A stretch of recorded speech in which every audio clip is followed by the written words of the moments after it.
Leksimizni davamlaştırmaya hürmetli vatandaşlarım, Prezident Trump kattık ve yumuşak vasıtalarını işiltip baktı. Reis Xi Jinping'nin Çavuşan yadro kurallarını el kılış meselesi niyeti yok. Mavzu mındak, Prezident Trump kattık ve yumuşak vasıtalarını işiltip baktı. Reis Xi Jinping'nin Çavuşan yadro kuralları meselesini el kılış niyeti yok. Mavzulu haber 5. ayının 4. gün Fenvi Torbiti ilan kılındı. Haber mındak başlandı. Amerika Obzor aylık jurnalı Torbiti'de taşkı münasebetle daimi komitetinin nüfuzlu tədqiqatçısı bu jurnalga mezgillik makale yazıp durduğun Max Bot makale yazıp mındak görsetdi. Prezident Trump 4. ayının 21. günü Twitter'ga fikir kaldırıp, Cungu Çavuşan'ın iktisadi tomurunu egellep duruvatıdı. Beijing eğer Çavuşan yadro kuralları meselesini hal kılışını oylaydıgan bolsa, orulap gitelişi kıyım bolsa mı, yani bir çar tepilattığı dep görsetdi bu.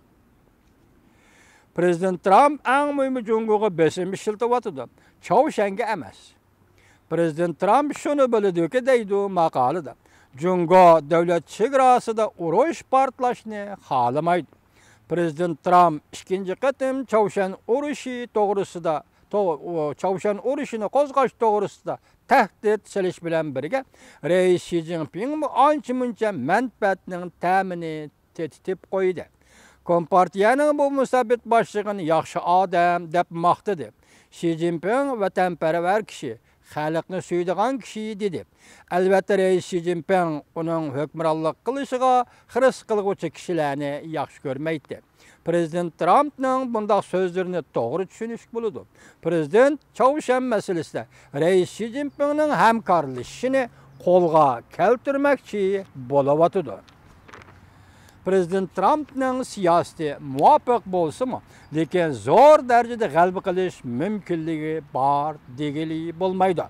Çünkü hakikaten Çavuşan'ga vaqtlık cazalaş tedbirlerini kollanğandak boldu. Lekin Beijing hergiz mi Pingrang'ni tam tüvüge kıstap kelmeydi. Unda kılganda Çavuşan Kim Jong-un hakimiyeti gumran buluş hatariga yolu koydu. Vaqt kelgende Çavuşan qalaymakançılık içi kiripli kalmasın. Çavuşan yerim arıldı birbiriga birlik kelgen g'arb biras bir yangi hakimiyet o'ttirg'i chiqib, Jungo ko'rishni asla xolamaydigan bir ish yuz berdi. Prezident Trump ilgari oxir tunib yetdi-ki, Reis Xi Jinping hargiz uning do'sti emas. Çavuşan meselesini hal qilish niyatimi yo'q. Undaqda shu vaqtga yetganda nima ish yuz berdi deb savol qo'ydi maqolasida Max Bot. Prezident Trump allaqachon ifade bildirib o'tdi ki maydonni tezda o'zgartirishdan u ayminib ketmaydi. Bir Jungo'dan iborat Jungo siyosati bir masala bo'lib qoladi. Bu Jungo uchun aytganda bir azobliq ishdir. Qisqasi, Prezident Trump bilan Reis Xi Jinping'ning do'stlik siyosati yaxshi natija bermaydi deydi maqolasida Max Bot.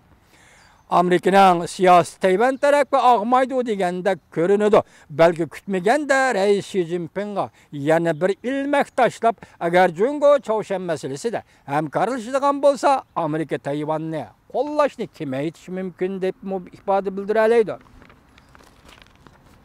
Prezident Trump'ның Çavuşan bilen qarışılışını nazarga alganda sat sistemisi yol tutuş, sat sistemisi pul to'lash meselesi bo'yicha Koreyadan yiroqlashganligi bu bir sir. Koreya Amerikaning ittifoqdoshi. Çavuşan yerim orolida 625 ming kishilik harbiy qo'shinni ishga salalaydi. Prezident Trump Koreyaga aniq bo'lmagan so'zlarni so'zlagandan boshqa uning siyosiy qoidalikdir. Xabardor kishilar va qattiq qo'l Çavuşan shunasla mundaq deydi. Qattiq besim ishlatmasa, Çavuşanning yo'l qo'ydiganligini Prezident Trump yaxshi biladi. Agar Jungo Çavuşanni jazolashni xohlamasa, undaqda Amerika Çavuşan bilan savdo qiladigan Jungo organlariga ikkilamchi boykot qilish siyosatini qo'llanadi. Hatto Amerika Çavuşanning pul muomala sistemasiga qattiq besim paydo qiladi. Keng ko'lamlik embargo Kim Jong-un hakimiyetining gumron bo'lishga elib keladi. Çavuşan yerim orli qayta birlik keladi. Çavuşan'da yadro kuralları meselesini hal kılıştan birden bir yolu Çavuşan yerim orlini birlik keltirish meselesidir.